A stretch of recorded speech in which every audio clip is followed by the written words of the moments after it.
তোমরা যারা ক্যালকাটা ইউনিভার্সিটির আন্ডারে প্রথম সেমিস্টারের ছাত্রছাত্রী আছো, তোমাদের জন্য আজকের ক্লাসটা খুবই গুরুত্বপূর্ণ।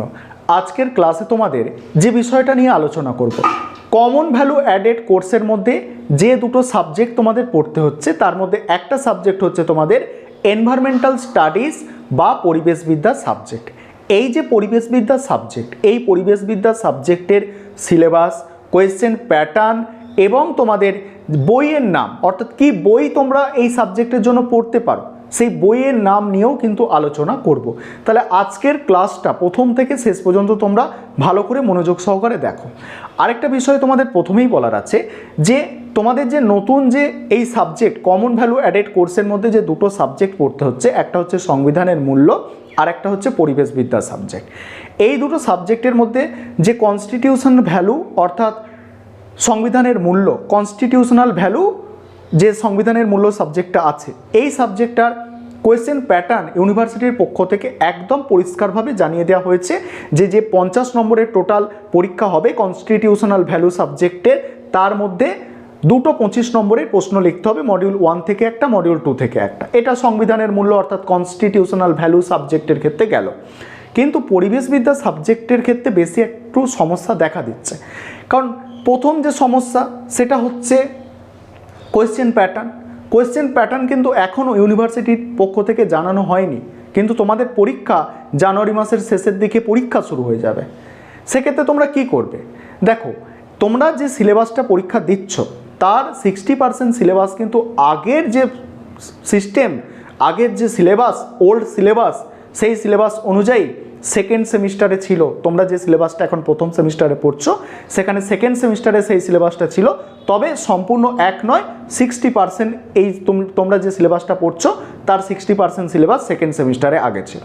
সেক্ষেত্রে কি হতো? এমসিকিউ কোয়েশ্চেন হতো।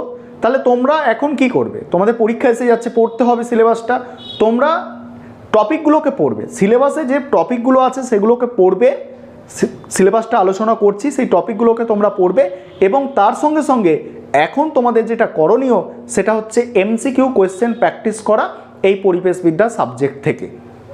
কারণ বেশিরভাগ কলেজে কি করা হচ্ছে, যে এই এমসিকিউ কোয়েশ্চেন কিন্তু করানো হচ্ছে, যে বলা হচ্ছে যে এই পরিবেশবিদ্যা সাবজেক্ট থেকে এমসিকিউ কোয়েশ্চেন হবে।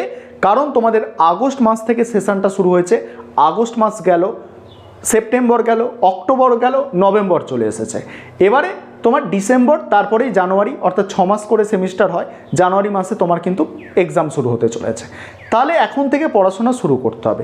তবে আজকের ভিডিওর বিষয়গুলো কি আছে, যে তোমাদের সিলেবাসটা আমি স্ক্রিন রেকর্ডের মাধ্যমে দেখিয়ে দেব, এবং বই, যে বইয়ের নাম বলেছি আমি, বই কিনতে হবে যেটা বলছি, 3টে বইয়ের নাম তোমাদের আমি বলে দেবো, সেটাও স্ক্রিন রেকর্ডের মাধ্যমে বইয়ের ছবিগুলো দেখিয়ে দেবো তোমাদের, যে তোমরা বইগুলো কিনতে পারো। তবে একটা বিষয় তোমাদের বলার, যে তোমরা যে বই কিনবে, যে বইগুলো বলা হচ্ছে, বাজারে যে বইগুলো পাওয়া যাচ্ছে সেখানে কিন্তু তুমি 60% থেকে 70%, খুব বেশি হলে 60% থেকে 70% সিলেবাস কিন্তু পাবে তোমাদের প্রথম সেমিস্টারের যে সিলেবাস আছে। কারণ তোমাদের সিলেবাস অনুযায়ী, সেমিস্টার 1-এর সিলেবাস অনুযায়ী এখনও কোনো বই বাজারে সেভাবে নেই যে তোমাদের যে বইয়ে তোমাদের 100% সিলেবাস কভার হবে, একদম সিলেবাস ধরে ধরে লেখা আছে, সেরকম কোনো বই এখনও পর্যন্ত বাজারে পাওয়া যাচ্ছে না, কোনো বই প্রকাশিত হয়নি। সেক্ষেত্রে আগের যে সেকেন্ড সেমিস্টারে যে 3টে বই বলছি, তোমাদেরও বিভিন্ন কলেজে এই 3টে বই কিনতে বলেছে, এই 3টে বইয়ের মধ্যে কোনো একটা বই বা দুটো বই কিনতে বলেছে। এই বইগুলোয় 100% সিলেবাস তোমাদের কভার হচ্ছে না। আশা করি বিষয়টা বুঝতে পারলে। বইগুলো বলছি, এবার কোয়েশ্চেন প্যাটার্ন যেটা বললাম, যে এখানে কি করতে হবে তোমাদের, এখন এমসিকিউ ভেবে তোমাদের এখন পড়াশোনা চালিয়ে যেতে হবে, টপিকগুলোকে জানতে হবে, পড়তে হবে, এবং এমসিকিউ ভেবে তোমাদের কিন্তু পড়তে হবে। এবার যেটা, এক্সাম কবে হবে তোমরা অনেকেই জানতে চাও, যে এক্সাম আমাদের কবে হবে। তোমাদের সেমিস্টার 1-এর এক্সাম হবে জানুয়ারি মাসের শেষের দিকে।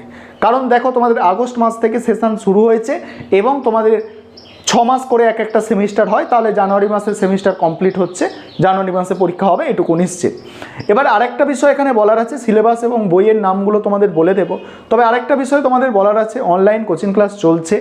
তোমরা যদি কেউ অ্যাডমিশান নিতে চাও, এই নম্বরে যোগাযোগ করে অ্যাডমিশান নিতে পারো। আমাদের সপ্তাহে 2 দিন করে ক্লাস হয়, ক্লাস রেকর্ডেড ক্লাস থাকে, গ্রুপে রেকর্ডেড ক্লাস দেওয়া হয় এবং তার সঙ্গে নোটস দেওয়া হয়। তোমরা যদি কেউ ইচ্ছুক থাকো এই নম্বরে যোগাযোগ করে অ্যাডমিশন নিতে পারো। আর এখন তোমরা সিলেবাস এবং যে বইগুলো তোমাদের হয় এই প্রথম সেমিস্টারে, যেগুলো তোমরা 60% 70% সিলেবাস পাবে, সেই বইগুলো একটু তোমরা দেখে নাও। এবারে তোমরা সিলেবাসটাকে দেখে নাও। তোমাদের প্রথমেই বলেছি যে 50 নম্বরের এটা পরীক্ষা হবে। আর এখানে দেখো সম্পূর্ণ পরিষ্কারভাবে লেখা আছে যে তোমাদের যে সেমিস্টার 1-এর যে রেজাল্ট তৈরি হবে, সেখানে যে পার্সেন্টেজ তৈরি হবে, তাতে কিন্তু এই পরিবেশবিদ্যা সাবজেক্টের নম্বর অর্থাৎ ENVS সাবজেক্টের নম্বর কিন্তু যোগ করা হবে। এবারে দেখো প্রথম যে ইউনিটটা আছে, অর্থাৎ তোমাদের এরকম 5টা ইউনিট পড়তে হবে, অর্থাৎ 5টা চ্যাপ্টার পড়তে হবে। প্রথম যে চ্যাপ্টারটা আছে সেই চ্যাপ্টারটার নাম হচ্ছে কি ইন্ট্রোডাকশন এনভায়রনমেন্টাল স্টাডিজ, অর্থাৎ পরিবেশবিদ্যার পরিচয়। প্রথম চ্যাপ্টারটা আছে। প্রথম চ্যাপ্টারের মধ্যে যে টপিকগুলো পড়তে হবে তোমরা দেখতেই পাচ্ছ। তারপর দ্বিতীয় যে ইউনিট আছে, অর্থাৎ দ্বিতীয় যে চ্যাপ্টারটা আছে ইকোলজি আর হচ্ছে ইকোসিস্টেম, অর্থাৎ বাস্তুতন্ত্র এবং বাস্তু সংস্থান। এই চ্যাপ্টারের মধ্যে তোমাদের concept of ecology, ecosystem services, structure function of ecosystem, energy flow পড়তে হবে, শক্তি প্রবাহ, তারপরে খাদ্য পিরামিড, এইগুলো তোমাদের এখানে পড়তে হবে। ফুড চেন পড়তে হবে, খাদ্য শৃঙ্খল, খাদ্য জাল, ফুড ওয়েব, খাদ্য জাল, এই সবগুলো তোমাদের কিন্তু এখানে পড়তে হচ্ছে। এবারে 3 নম্বর যে চ্যাপ্টারটা তোমাদের আছে ইউনিট 3, অর্থাৎ 3 নম্বর চ্যাপ্টার, সেটা হচ্ছে কি ন্যাচারাল রিসোর্সেস, অর্থাৎ প্রাকৃতিক সম্পদ সম্পর্কে এখানে পড়তে হবে। ঠিক আছে, প্রাকৃতিক সম্পদের মধ্যে এখানে দেখছো তোমরা সয়েল ইরোশন আছে, ঠিক আছে, অর্থাৎ মাটি ক্ষয়, এইসব পড়তে হবে। ফরেস্ট ওয়াটার, এনার্জি রিসোর্স, এইগুলো হচ্ছে প্রাকৃতিক সম্পদের মধ্যে পড়ছে, এইগুলো তোমাদের পড়তে হবে। আর 4 নম্বর যে চ্যাপ্টারটা তোমাদের আছে বায়োডাইভার্সিটি কনভার্সন, এই বায়োডাইভার্সিটি কনভার্সন মানে কি জীববৈচিত্র্য এবং তার সংরক্ষণ। এই চ্যাপ্টারের মধ্যে জীববৈচিত্র্য কীভাবে সংরক্ষণ করা যায় সেগুলো সম্পর্কে তোমাদের পড়তে হবে। ইনসিটু, এক্সিটু, এই সব বিষয়গুলো এখানে থাকছে। এবারে তোমাদের যে 5 নম্বর অধ্যায়, অর্থাৎ এনভায়রনমেন্টাল পলিউশন, অর্থাৎ তোমাদের পরিবেশ দূষণ, এখানে তোমাদের পড়তে হচ্ছে এয়ার পলিউশন। আর প্রথমেই তোমাদের পরিবেশ দূষণ কয় প্রকারের কি সেগুলো বলতে হচ্ছে। তারপরে তোমাদের এয়ার পলিউশন আছে, ওয়াটার পলিউশন আছে, সয়েল পলিউশন আছে, নয়েজ পলিউশন আছে, এইগুলো আছে।